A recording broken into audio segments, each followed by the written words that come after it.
y repito, antes de leerlo, nosotros hemos visto los 6 días en que fue creada los cielos y la tierra. Y esto ya fue ampliamente expuesto en los mensajes anteriores. Ahí tenemos el día 1, el día 2, el día 3, el día 4, el día 5. Y la semana pasada, Jaime Chávez nos habló del día 6, que se creó la tierra, seres vivientes según su género y su especie, y fue la creación del hombre y de la mujer en el día 6.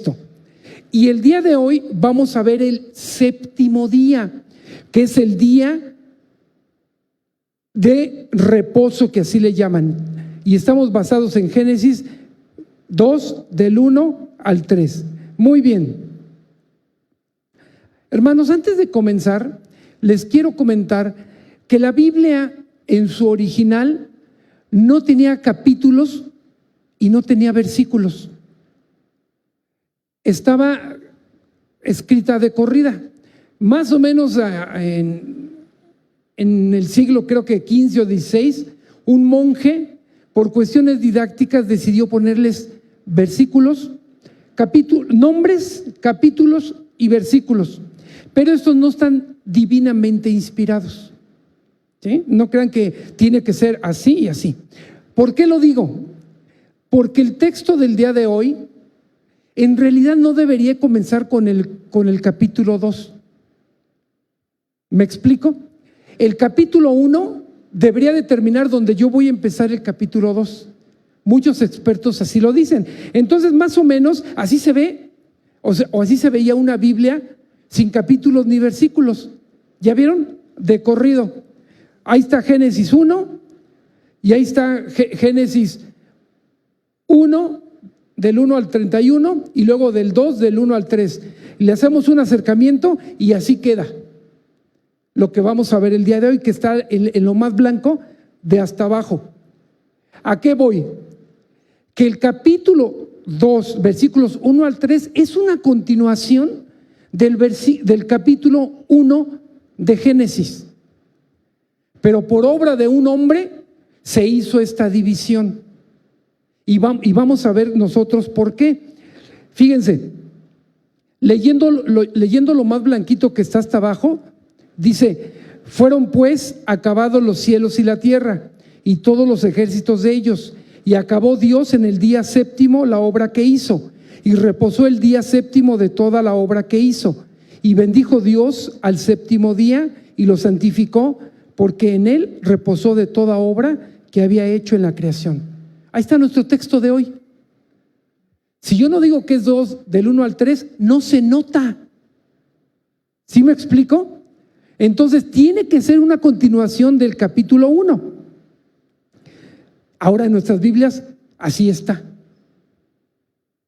Génesis 2, capítulo 1, del versículo 1 al 3, que es lo que vamos a estudiar el día de hoy. Bien. Y entonces dice así: fueron pues acabados los cielos y la tierra y todo el ejército de ellos, y acabó Dios en el día 7 la obra que hizo, y reposó el día 7 de toda la obra que hizo, y bendijo Dios el día 7 y lo santificó, porque en él reposó de toda la obra que había hecho en la creación. Esos 3 textos. Y como bien dijo mi hermano Jaime, en estos textos viene mucha doctrina bíblica de la que actualmente seguimos nosotros estudiando, y que al menos el día de hoy vamos a ver 2 doctrinas que a nosotros nos competen, que a nosotros nos afectan aún en la actualidad, y vamos a verlo entonces ya poco a poco. Y dice así, el título dice: una sola creación, porque a partir del capítulo 2, versículo 4 en adelante, da más detalle, da otra perspectiva de la creación. Hermanos, no hay 2 creaciones, hay una sola creación. El capítulo 2 del versículo 4 en adelante lo va a detallar, va a detallar cómo fue hecho Adán y va a detallar cómo fue hecha Eva, pero ya había sido hecha en el día 6. En el día 6, doctrina número 1, Dios terminó su creación. Dios terminó todo lo creado. Ya no se puede, Dios puede crear, pero ya no lo hizo. Y dice así: fueron pues acabados los cielos y la tierra y los ejércitos de ellos. Dice el versículo 2, capítulo 2, versículo 1. Y esta palabra acabados viene del hebreo kalá, indica que la obra ya estaba concluida. Los mandatos creadores del poder de Dios finalizado. Hermanos, ya no hay creación. Lo que ahora se inventa o se dice que se crea es por materiales, es por compuestos que ya fueron creados. Como una vez dijeron, la materia no se crea ni se destruye, solo se transforma. Entonces aquellos que digan hemos creado, mentira. El hombre ya no crea. El hombre descubre lo que ya Dios creó. ¿Alguien se sabe la tabla periódica de los elementos? En mis tiempos había tantos elementos y ahora hay más. ¿Fueron creados? No, fueron descubiertos. Y otro principio, hermanos, la Biblia no es un libro de ciencia ni para que la estudies y te bases en ella para dar explicación de ciertos fenómenos, porque de eso no se trata la Biblia. La Biblia es práctica y habla de cosas útiles. Cuando dice fue bueno, significa que era útil para el hombre. Pero cosa curiosa, ¿cómo se mide un día? Científicamente hablando. Por la rotación de la Tierra. ¿Sí? Y un año alrededor del Sol. Y un mes. ¿Ah, verdad? Tiene que ver con la luna. Y la semana. No, científicamente, ¿cómo se mide una semana? Hermanos, no lo hay. ¿Cuál es la explicación? Dios hizo los cielos y la tierra en una semana. Fíjense, y de ahí se basan para medir el tiempo del tiempo de una semana. Interesante. 2, los días fueron días de 24 horas. Y ahorita les voy a dar una base lógica y científica de que fueron de 24 horas. Nada de que millones de años, nada. Y les adelanto, si en el séptimo día reposó, seguimos en el reposo entonces, si son millones de años. ¿Me explico? No son millones de años, son días de 24 horas. Así de sencillo. Así se mide el tiempo. Entonces muchos han querido explicar que la Biblia no es científica y todo eso. A Dios no le interesa que lo demuestren. A Él no le interesa eso. Le interesa que creamos en Él. Bueno, continuamos. Entonces ya fueron acabados, hermanos. Ya no hay más que crear. Se acabó, y así lo dice el versículo 1. Fueron pues acabados los cielos. Los cielos. Aquí quiero hacer mención de lo siguiente. Los cielos y la tierra. Y la tierra. Normalmente hablamos solamente de la tierra, pero aquí también habla de los cielos, y más aún, y todo el ejército de ellos. ¿Qué es el ejército?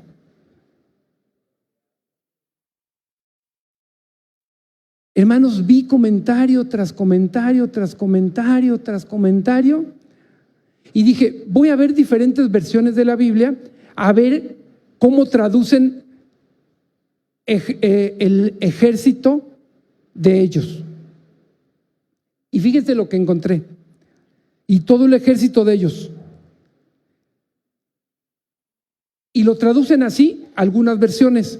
Y todos sus moradores, y todo su aparato, y todo el ornato de ello, y todas sus huestes, todo lo que hay en ellos, y todos sus elementos, y todo su cortejo, y todas sus criaturas, y todos sus ocupantes, y todos los componentes de ellos, y todos los seres que hay en ellos, y sus muchedumbres.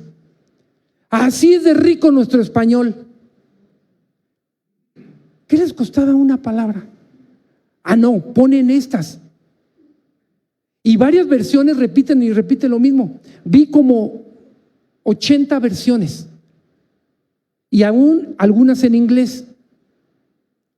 Y repiten lo mismo y lo mismo y lo mismo. Y entonces, ¿qué podemos entender por todo el ejército de ellos? Sencillo, hermanos, todo lo que ha sido creado.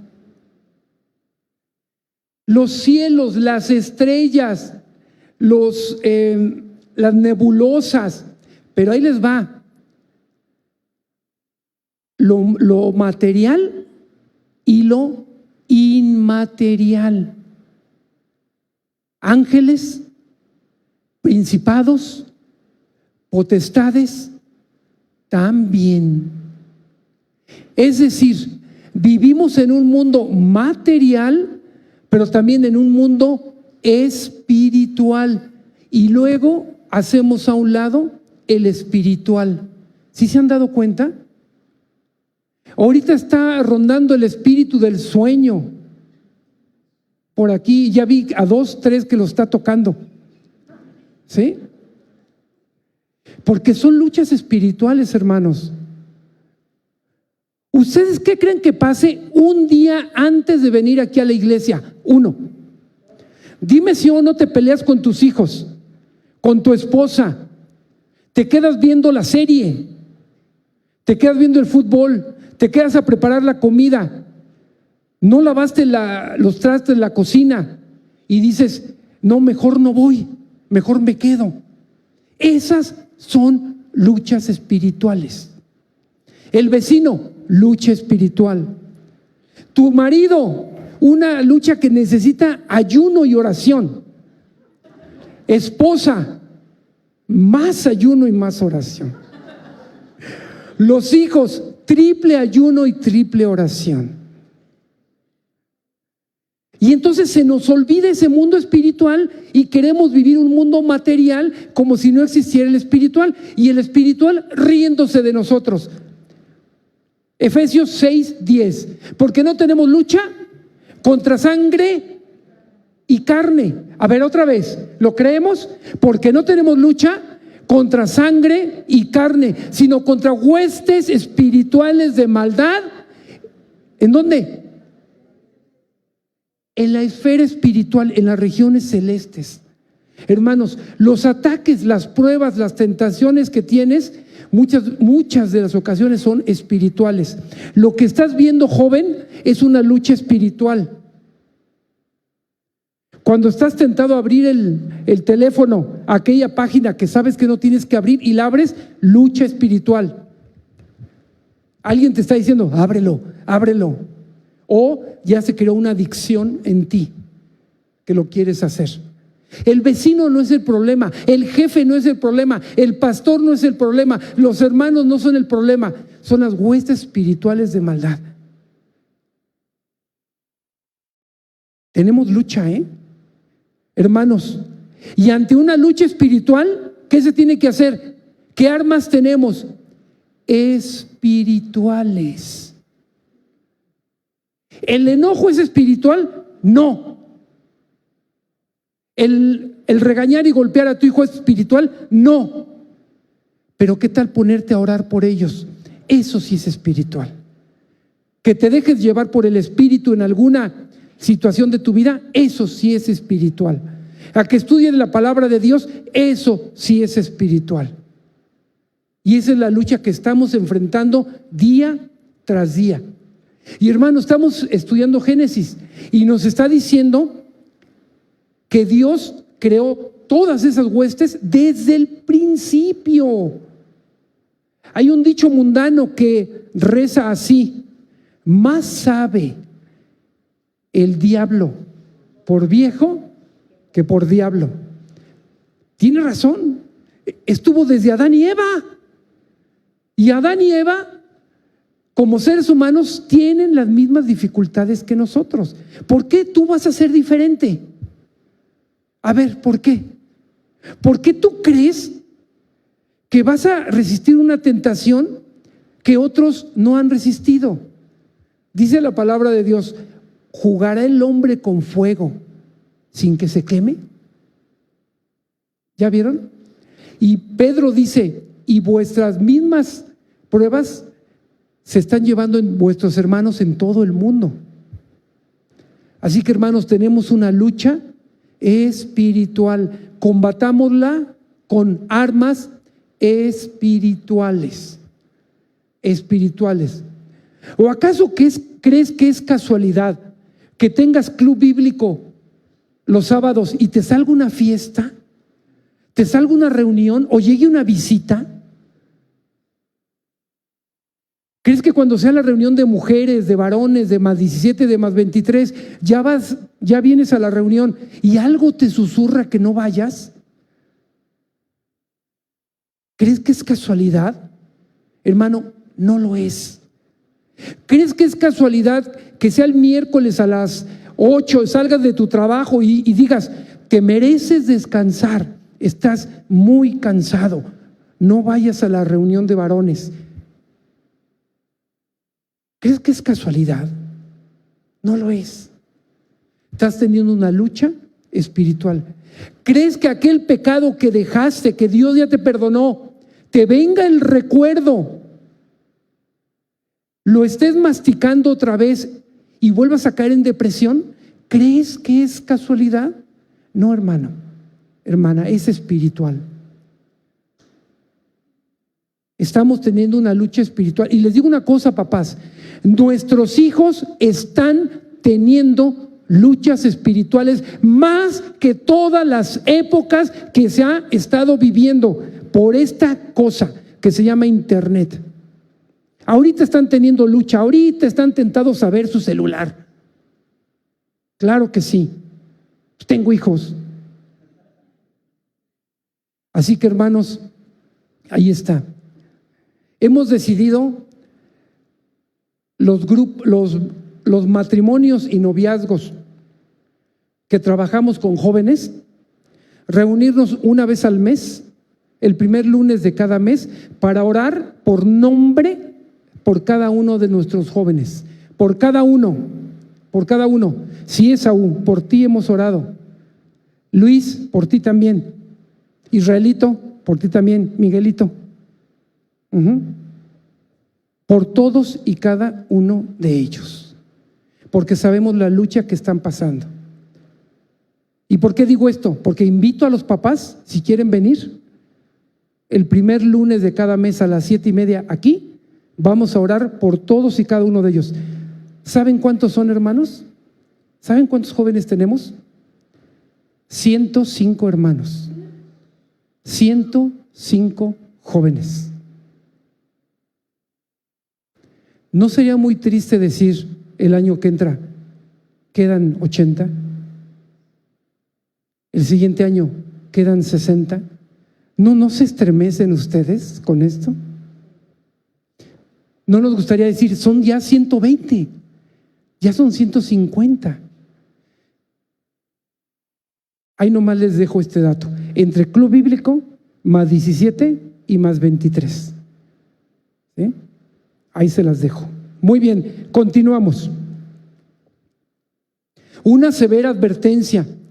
Ojo, hermano, si te cacho en el Facebook haciendo esto, te voy a hablar de manera inmediata. Va. Una severa advertencia. Deuteronomio 4:19. No sea que alces tus ojos al cielo y viendo el sol y la luna y las estrellas y todo el ejército del cielo, seas impulsado y te inclines a ellos, gracias, y les sirvas, porque Jehová tu Dios los ha concedido a todos los pueblos debajo de todos los cielos. ¿A qué voy yo? Hermano, no consultes el zodiaco, por favor. Es increíble que ponen jueguitos en Face y veo cristianos que lo siguen. Pon tu nombre y te vamos a dar el color que te favorece. Yo te voy a decir cuál es: el negro, blanco y azul. Págame. Una vez de broma, yo subía en el Face de broma: ahí les va el horóscopo para fulanos de tal, y le inventaba como burla y sarcasmo. Y no solo eso, hay gente que adora ángeles. Existe la angelología, sí sabían, ¿verdad? Y que San Rafael, y que San Detru, y que San quién sabe qué. Hermanos, esas son creaciones, y no hay que adorar las creaciones, sino al Creador. Eso dice perfectamente Romanos 1 y 2. Ahí está una advertencia muy severa, que Dios hace. Versículo 2: y acabó Dios en el día séptimo la obra que hizo, y reposó el día séptimo de toda la obra que hizo. Ok, continuamos, dice. La palabra reposo es la palabra Sabbat, que no tiene nada que ver con sábado, nada que ver con el sábado. Sabbat significaba reposo, descanso. Entonces podemos observar 4 enseñanzas acerca del reposo. Número 1, acabó la obra que acabó Dios la obra que hizo, y ya lo expliqué. Descansó. ¿Qué hizo Dios? Descansó. ¿Y qué significa esto? ¿Que Dios estaba cansado? Dice el Salmo 121, no se dormirá el que guarda a Israel. Dios no se cansa, es Dios. Dice, con esto se indicaba que su obra estaba cumplida. El descanso de Dios no surge del cansancio, sino de la culminación de una tarea. Dio por terminada la creación. En otras palabras, otra traducción sería: Dios cesó. Cesó. Dijo, ya no más, ya está todo terminado. Y vio Dios que era bueno. Se acabó, ya no va a hacer más cosas.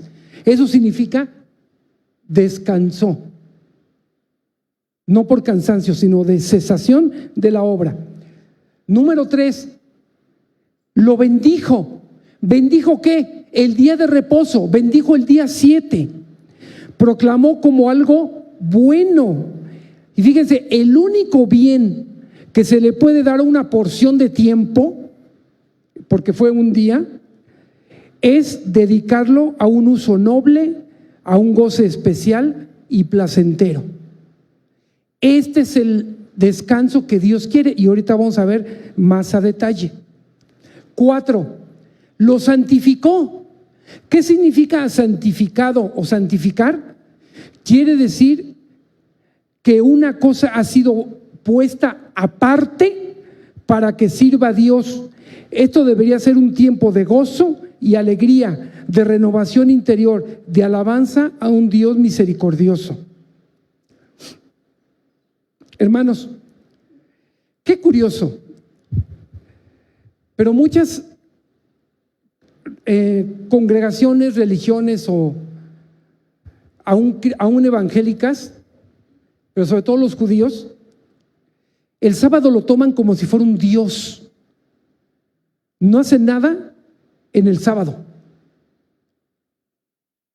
Lo curioso es que es Génesis 2:1. Me doy a entender.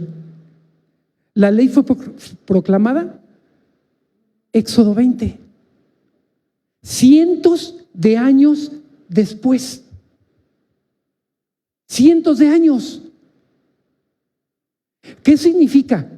Que Dios le da una importancia vital al día de reposo, tanto que lo bendice, porque es la primera bendición que proclama Dios, y lo santifica, lo aparta para Él. Entonces, eso nos debe a nosotros decir algo. Ahora, no somos judíos. Olvídense, hermanos, no vamos a guardar el séptimo día, Es decir, el sábado, como lo conocemos hoy, no es regla para un cristiano que lo guarde. Lo que sí es regla, escúchenme bien, que dediquemos un día a Dios. Pero también que reposemos. Hermanos, el pueblo de Israel, a causa de no dejar reposar la tierra,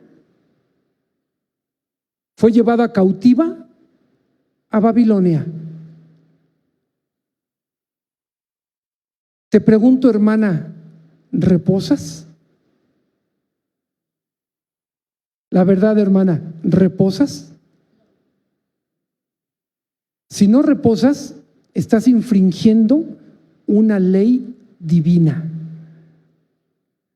Por eso estás como estás. Entre histórica e histérica.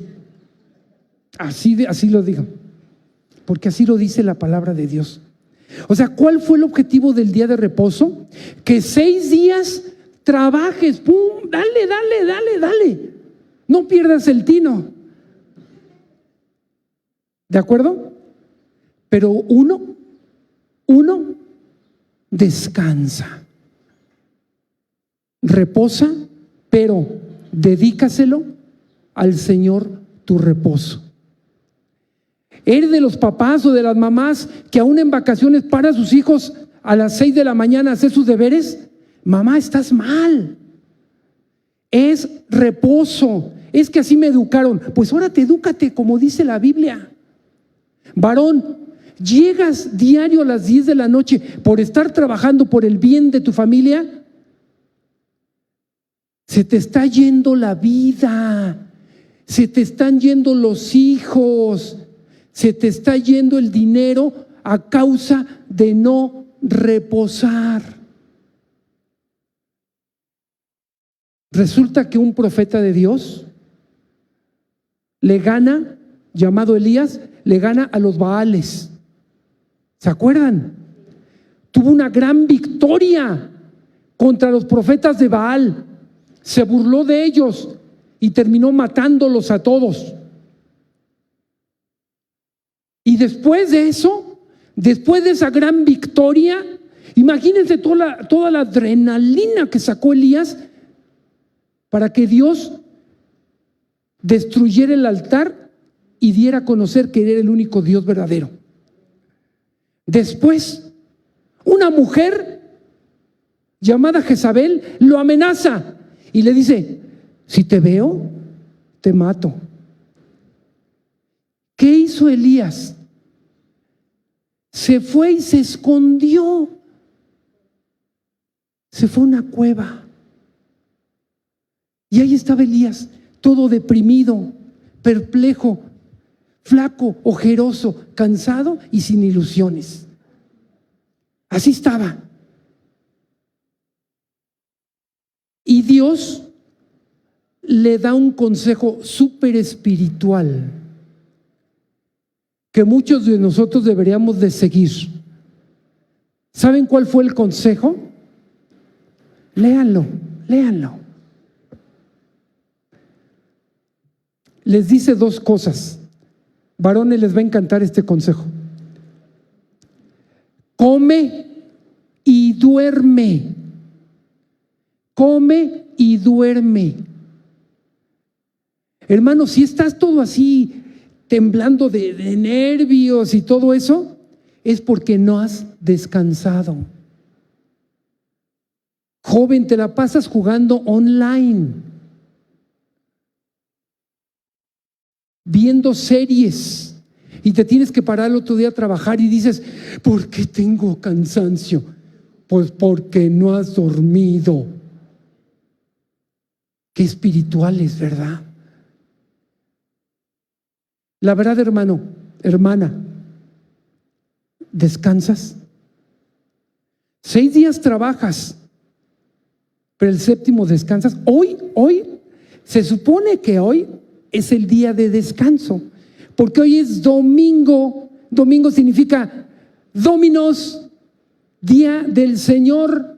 Hoy tenemos que descansar. En teoría, deberíamos de estar todo el día aquí en la iglesia. En teoría. Pero vemos que unos se inquietan y están, cuando voltean allá a ver el reloj, ya los perdimos. O le dicen a sus hijos, sí, termina a las 12. Y les hablan, ya estamos aquí, mamá. Se salen y se van. No se prepararon para un día de descanso. Hoy descansamos, hermanos. Relájense. Tranquilos. Reposen. ¿Cuántos de ustedes se van de vacaciones y llegan más cansados de lo que descansaron? Relájense. Duerman. No es pecado dormir. En verdad, yo como pastor he aprendido eso. Luego yo, Angélica, tenemos rato de ocio, que por cierto, ocio no significa no hacer nada. Véanla en el diccionario lo que es ocio, y eso me lo enseñó mi hijo. Ocio es hacer cosas diferentes a las que acostumbras a hacer. No es no hacer nada. Y estamos así, nos quedamos viendo, oye, no estamos haciendo nada. Ay, sí hay que hacer algo. Pero después de varios seminarios que hemos ido, se vale no hacer nada. Dicen los italianos, dolce far niente. Búsquenlo. Lo dulce de no hacer nada. Hermano, fíjense si reposas o no reposas. Contéstate a ti mismo, no te me quemes aquí. ¿Disfrutas no hacer nada? Si no disfrutas no hacer nada, estás a punto del colapso nervioso y del estrés. Si tu mamá no disfruta que no hagas nada, híjole, tu mamá necesita leer más Génesis.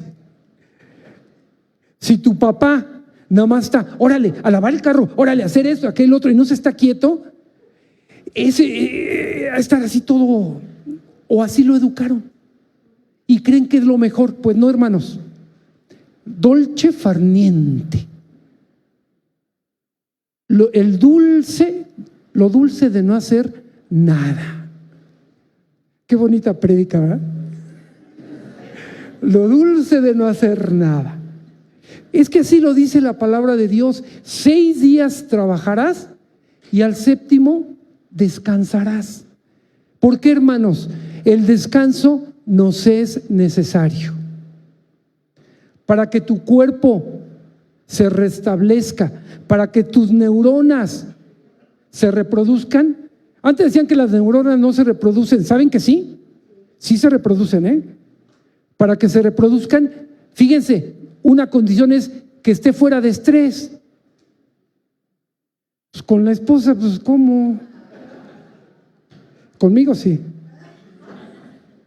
Con los hijos, con el perro, con los perrogatos. Que por cierto, muy sabiamente Jaime decía, hermanos, ¿hasta dónde nos está llevando la humanidad? De que los perrijos, gatijos, tengo autorizada esta anécdota. Escúchenme bien, hermanos, escúchenme bien. Tú que crees en los perrohijos o en los gatohijos, no has entendido el Génesis. Son animales que no tienen un espíritu.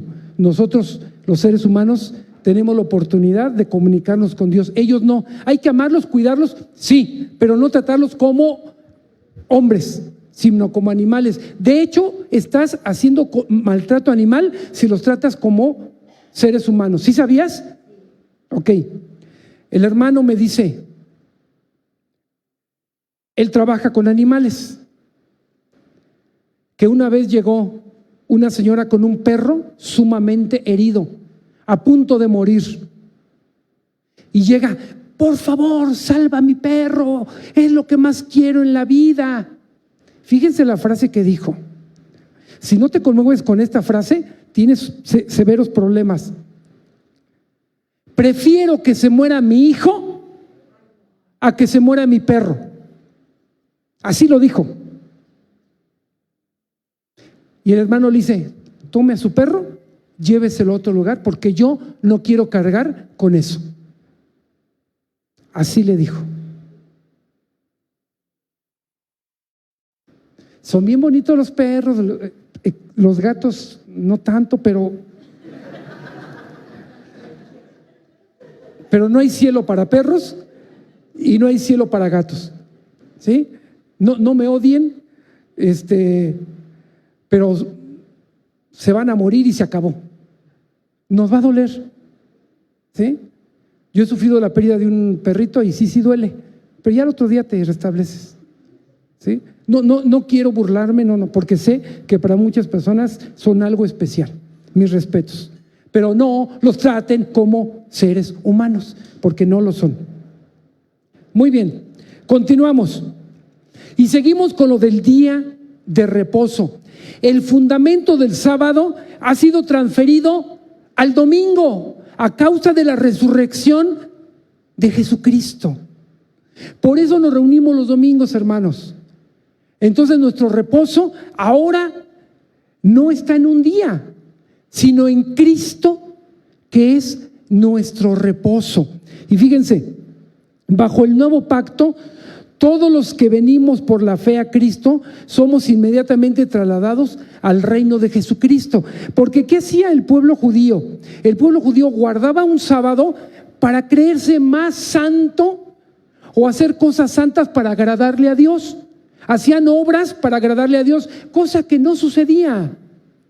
Finalmente seguían teniendo sus mismos pecados y no habían sido expiados. Por eso viene Jesucristo, hace su obra redentora perfecta, Él hace la obra y nos pide que entremos en su reposo. ¿Cuál es este reposo de Cristo? Él dijo, ahí dejo unos versículos por si los quieren anotar. Jesús en Mateo 11, 28 al 30 dice, venid a mí todos los que estéis trabajados y cargados, y yo os haré descansar. Llevad mi yugo sobre vosotros y aprended de mí, que soy manso y humilde de corazón, y hallaréis descanso para vuestras almas, porque mi yugo es fácil y ligera mi carga. Porque, a ver, hermanos, la verdad, guardando tú un día de reposo, ¿crees que vas a tener calma espiritual? Calma en tu cuerpo, sí. En tus actividades, sí. Pero espiritual, no necesariamente. No por guardar un día de reposo vas a tener paz y tranquilidad. El único que te da la paz y la tranquilidad se llama Jesucristo. Porque en Jesucristo está nuestro reposo. Y vean ahí Hebreos 4, del 4 al 11, es donde habla del reposo, de que entremos en su reposo, que el pueblo de Israel estaba tratando de llegar al reposo, pero no lo lograba, porque el único reposo por el cual nosotros podemos estar tranquilos es la obra redentora de Cristo. Y todo aquel que cree en Cristo como su único y suficiente Salvador, entra al reposo de su Señor. Por eso muchas veces esa intranquilidad, ese desgaste emocional, no nos lo vamos a poder quitar si no vamos a la fuente de todo reposo. ¿Quién es? Cristo Jesús. Conclusión, hermanos. Dios creó los cielos, la tierra y todo lo que le rodea con el poder de su palabra. Eso también es increíble, ¿no? Dios, con solo hablar, se creó todo. Es el Dios que tenemos, es el Dios que adoramos, todopoderoso y majestuoso. Ese es nuestro Dios. Su joya fue la creación del ser humano. Tú y yo somos sus joyas. Muchos dicen, ¿por qué creó Dios al hombre hasta el séptimo día? Y muchos dicen que fue preparando la tierra de manera tan perfecta para que el hombre la habitara. Y le otorgó la capacidad de ser autosustentable. Esto es interesante, hermanos.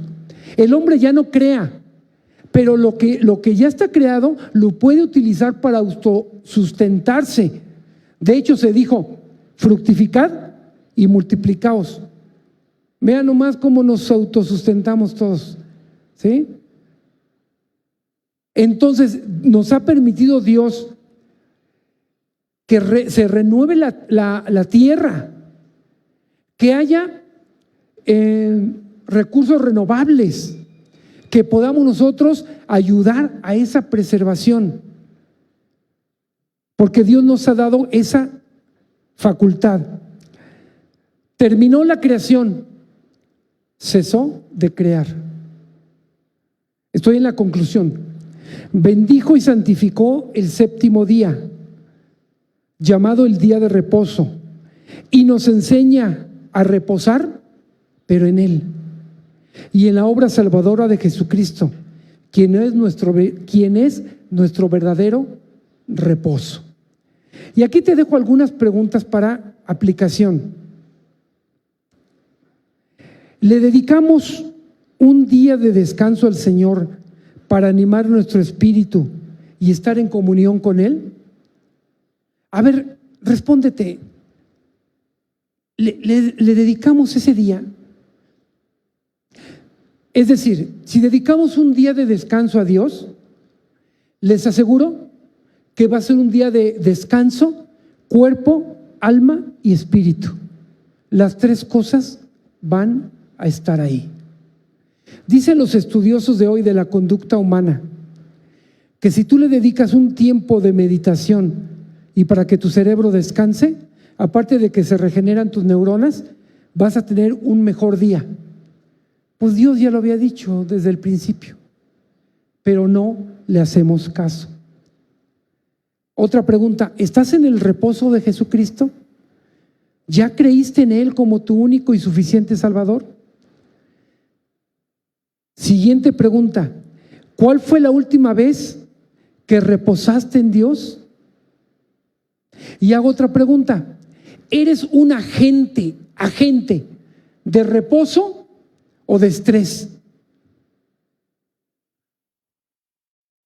Es decir, marido, llegas a tu casa y si ves a tu esposa descansar, ¿la dejas? ¿O eres un agente de estrés? Ándale, la comida, apúrenos, vámonos. ¿Y tu mujer, eres un agente de reposo para tu marido? Ay, viejito, ven, te pongo las pantuflas, descansa mientras yo hago la comida.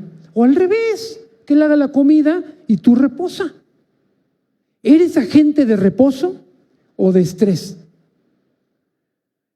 Papá, mamá, ¿eres agente de reposo de tus hijos o te los traes movidos?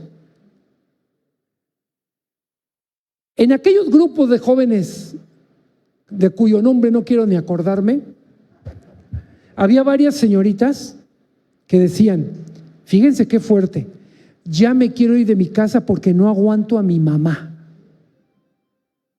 Ay, ya me están oyendo. Decían, ya no aguanto a mi mamá, por eso me quiero salir de mi casa y por eso me quiero casar. Ya la tengo hasta aquí. Haz esto, haz lo otro, haz allá. No hiciste bien esto, no hiciste bien lo otro. ¿Eres un agente de estrés o de reposo? Y yo sé que muchos de ustedes están, ay, Héctor, es que exagerado, mis hijos hay que aprendan a trabajar, que aprendan a ser autosuficientes. Ay. Es que así te educaron a ti, pero la palabra de Dios dice otra cosa. Hijos míos, jóvenes, ¿son agentes de reposo o de estrés? ¿Quieres saber si tu papá te ha educado bien o mal? Te voy a hacer una pregunta. ¿Tus papás te han dejado tareas? Si dices que no, si no te dejan tareas, tu papá tiene un tache. Pero si te dejan tareas, tienes buenos padres. Los papás que te han dejado tareas, sí, tira la basura, tiende la cama, acaricia al perro, no respires abajo del agua, monta un caballo y todo eso. Joven, ¿lo estás haciendo? Si no lo haces, generas estrés. Si lo haces, generas reposo. Pero yo oigo a los jóvenes, yo lo hago como quiera y cuando yo quiera. A mí nadie me va a decir lo que tengo que hacer. ¿Cómo no, mijito? Aprenda a hacer las cosas bien. Y voy a hacer lo que yo quiera. Sálgase de su casa ya. Y en tu casa haz lo que quieras. Aquí, no. Entonces, si te han dejado papeles, es decir, cosas que hacer, gracias a Dios por esos papás que estorban, por esos papás que dan lata. Pero papás, por favor, déjenlos reposar. Si ya tiró la basura, ya déjenlos. Si ya tendió la cama, ya déjala. Papás, quiero decirles algo que genera estrés. Jóvenes, ¿quieren que se los diga a los papás? Como no me dijeron nada, pues no lo digo. Y hijos, ¿quieren que les diga algo o no? ¿Sí? Papás, los jóvenes necesitan instrucciones claras, precisas, exactas. ¿Saben qué estresa a un niño? Que le digas, ve y tiende tu cama. Ya la tendí, ahora barre el patio. ¿Cómo genera problemas eso? ¿Qué te cuesta decirle, tiende la cama, lava el patio, lava el coche, lava la ropa? ¿Qué te cuesta? Jóvenes, ¿tengo razón o no? Con razón los estresan. ¿Tengo razón o no? No, hombre, estos jóvenes con unas convicciones. Pónganlos a hacer más cosas por no contestar. Así es, Dios nos ha dado descanso, pero este descanso está en Jesucristo. Gloria a Dios por eso. Vamos a orar, hermanos.